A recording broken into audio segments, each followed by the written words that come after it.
Welcome back, everyone, to the Cryoto's Maintenance Management Podcast. Today, we're joined by Alex, a leading expert in both maintenance management and the exciting world of the Internet of Things.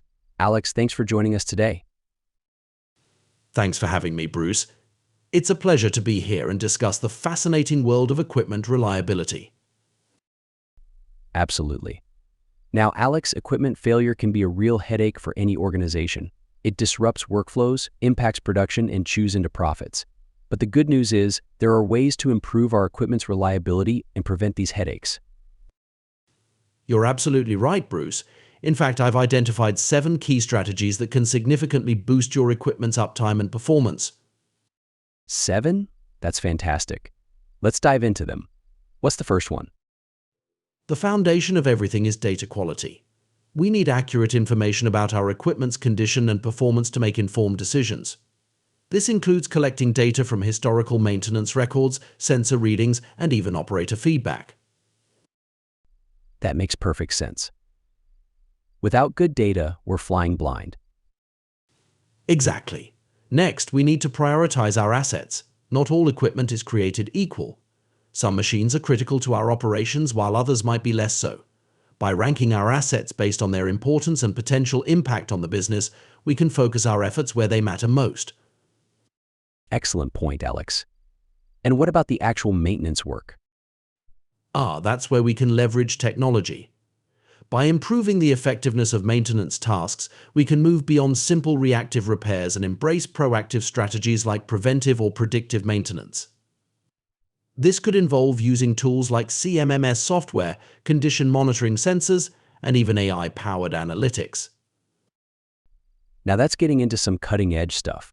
But what about measuring our progress? Absolutely crucial, Bruce. We need to develop metrics to track our equipment's reliability.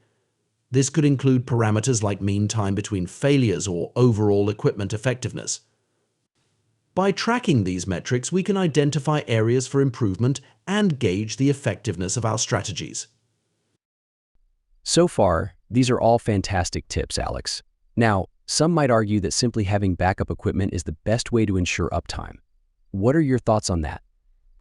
Increasing equipment redundancy can certainly be beneficial, especially for critical systems. However, it's not always the most cost-effective solution. Focusing on preventive maintenance and early detection of issues can often be a more sustainable approach in the long run. That's a great point, Alex. And finally, what role do the people operating and maintaining the equipment play in all of this? This is where training and skills development come into play. By empowering our operators and maintenance personnel with the knowledge and skills they need to identify potential problems early on, we can significantly improve our equipment's reliability. Plus, fostering a culture of reliability within the organization encourages everyone to take ownership and contribute to equipment health. That's a fantastic way to wrap it up, Alex.